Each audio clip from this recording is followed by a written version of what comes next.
మకరము చూసినా నికరము తెలియను, ఏకమనేకము అనేకము ఏకము అనే కీర్తనలో దాగి ఉన్నటువంటి జీవిత సత్యం ఏమిటి?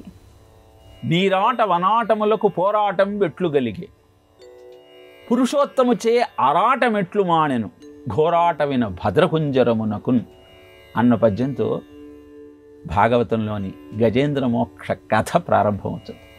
నీరాటము అంటే మొసలి, వనాటము అంటే ఏనుగు.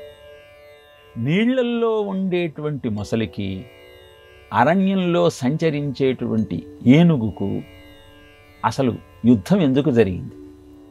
జరిగినప్పుడు ఈ రెండు జంతువుల యొక్క స్థితిని గమనించి పురుషోత్తముడే ఆ ఏనుగుని కాపాడటం కోసం ఎందుకు వచ్చాడు అన్న అద్భుతమైన పద్యంలోని ఆంతర్యాన్ని గమనించగలిగితే మన నిత్య జీవితంలో మనం ఎదుర్కొనే సమస్య, దాని పరిష్కారము మనకు అవగతమవుతుంది.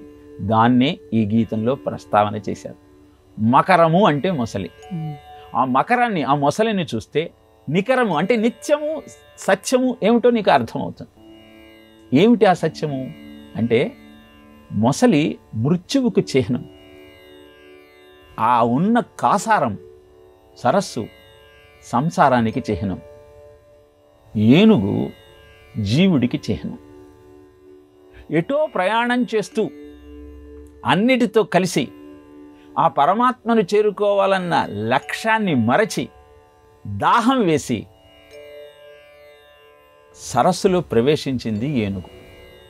అలానే పరమాత్మ వైపు ప్రయాణం చేయాల్సిన జీవుడు తన లక్ష్యాన్ని మరిచి సంసారం అనేటువంటి కొలనులోకి ప్రవేశించాడు. అక్కడ ప్రవేశించి ఊరికే ఉన్నాడా? లేదు. ఆ జలాన్నంతా తన తొండంలోకి స్వీకరించి ఆకాశం వైపుకు వెదజల్లటం ప్రారంభించాడు. అంటే సంసారంలోకి ప్రవేశించినప్పుడు ధర్మబద్ధమైన జీవితాన్ని నువ్వు గడిపితే తద్వారా కూడా నువ్వు ముక్తిని పొందవచ్చు. అలా చెయ్యవు. గర్వంతో, బలముందన్న అహంకారంతో ఇష్టం వచ్చినట్టు ప్రవర్తిస్తావు. ఇలా చేస్తే ఏమవుతుంది? మృత్యువు రూపంలో నిన్ను కబళిస్తుంది. అదే మొసలి. ఈ మొసలిని చూస్తే నీకు నికరం తెలుస్తుంది. అంటే అహంకారంతో, దర్పంతో ప్రవర్తించే నీ జీవన విధానము నీకు ఎంత హాని చేస్తుందో అర్థమవుతుంది.